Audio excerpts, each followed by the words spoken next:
Bismillahirrahmanirrahim. Faslun ari ieu teh hiji fasal syurutu sihatihi. Ari pirang-pirang syarat sahna itu puasa. Arba'atu asya'a eta aya opat pirang-pirang perkara. Islamun tegasna kahiji Islam wa aqlun jeung berakal. Wa naqaun jeung bersih minawi haidin tina saumpamana haid. Wa ilmun jeung nyaho bikaunil waqti karena kabuktian adalah waktu qabilan eta nu narima li shaumi kana puasa. Faslun ari ieu eta hiji fasal syurutu wujubihi ari pirang-pirang syarat wajib daitu saum khamsatu asya'a eta aya 5 pirang-pirang perkara. Islamun tegasna kahiji Islam wa taklifun jeung kataklif wa itaqatun jeung kaduga wa sihatun jeung sehat wa iqamatun jeung cicing di lembur.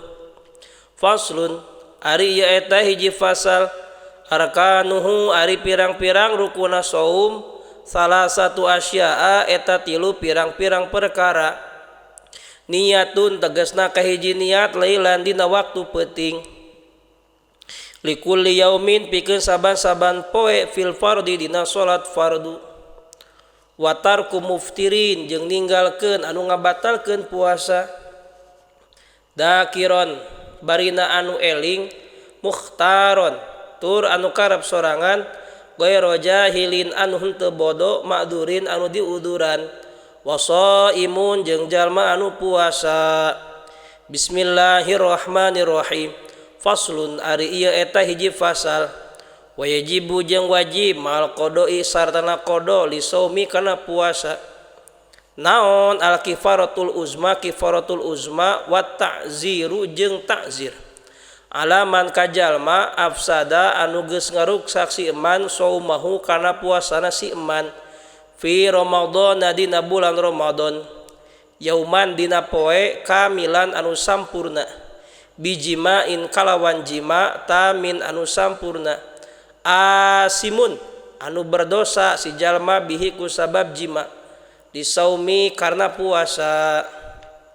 Wajibu jeung wajib mal qodoi sartana qodo naon al imsaku nyengkar li saumi kana puasa fi sittati mawadi'a dina genep pirang-pirang tempat. Al ula ari anu kahiji fi ramadhana eta tetep di bulan Ramadan la fi ghairihi henteu dina lian ti Ramadan. Ala muta'addin kajalma anu ngahaja bi fitrihi kana bukana si eman. Wasani jeung ari anu kaduana ala tarikin niyati eta tetep kajalma anu ninggalkeun niat lailan dina waktu peuting fil fardhi dina puasa fardu. Wasalisu jeung ari anu katilu alaman eta tetep kajalma tasahharo anu saur si eman zonnan bari nanyangka baqo alaili kana tumetepna peuting. Fabana tuluy pertela naon khilafuhu sulayana itu zon. Warabi jeung ari anu kaopatna alaman eta tetep kajalma aftara anu buka itu si eman zonnan bari nanyangka al guru bakana surup panon poe. Fabana tuluy pertela naon khilafuhu sulayana itu zon aidon barina deui. Wal khamisu jeung ari anu kalimana alaman eta tetep kajalma bana anu pertela lahu pikeun si eman naon yaumu salasi sya'ban poe 30 bulan Sya'ban annahu kana sanyana itu yaum min ramadhana eta tetep di bulan Ramadan.